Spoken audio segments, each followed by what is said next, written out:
गणेश जी विघ्न विनाशक व शीघ्र प्रसन्न होने वाले देवता हैं।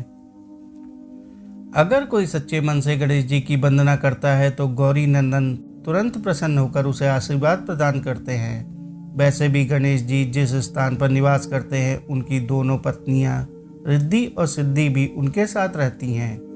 उनके दोनों पुत्र शुभ व लाभ का आगमन भी गणेश जी के साथ ही होता है।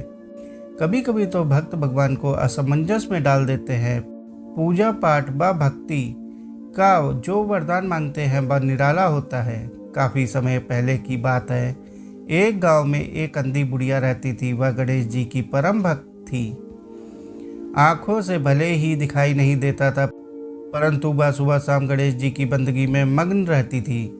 नित्य गणेश जी की प्रतिमा के आगे बैठकर उनकी स्तुति करती, भजन गाती व समाधि में लीन रहती।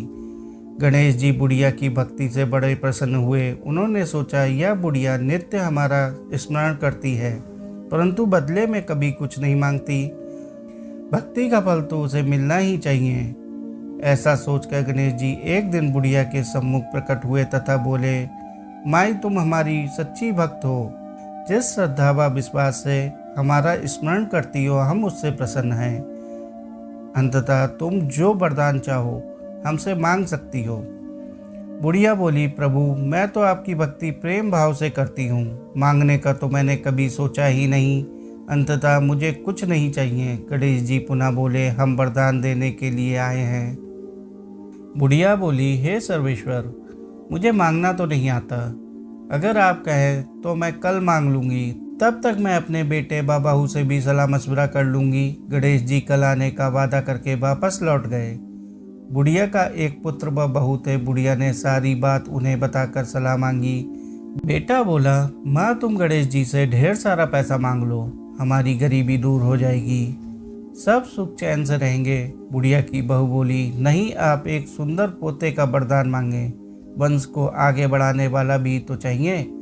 बुढ़िया बेटे और बहू की बातें सुनकर असमंजस में पड़ गई। उसने सोचा, यह दोनों तो अपने अपने मतलब की बातें कर रहे हैं। बुढ़िया ने पड़ोसियों की सलाह लेने का मन बनाया। पड़ोसन भी नेक दिल थी।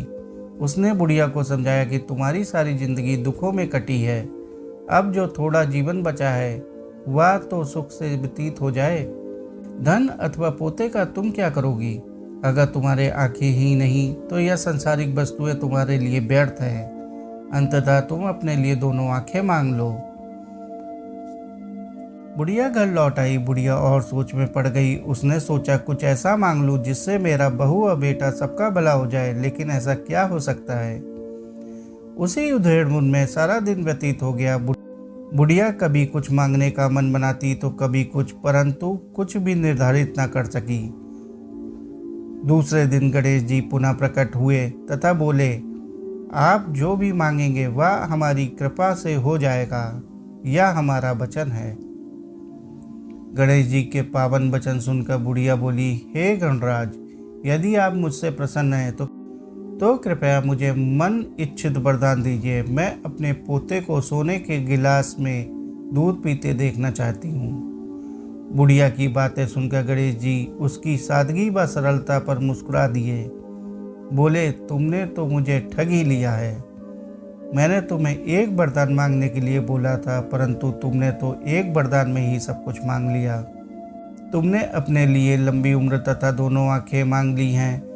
बेटे के लिए धन व बहू के लिए पोता भी मांग लिया। पोता होगा, ढेर सारा पैसा होगा, तभी तो वह सोने के गिलास में दूध पिएगा। पोते को देखने के लिए तुम जिंदा रहोगी, तभी तो देख पाओगी। अब देखने के लिए दो आंखें भी देनी पड़ेंगी। फिर भी वह बोले, जो तुमने मांगा वो सब सत्य होगा। यूं कहकर गणेश जी अंतर्ध्यान हो गए। कुछ समय बाद गणेश जी की कृपा से बुढ़िया के घर पोता हुआ।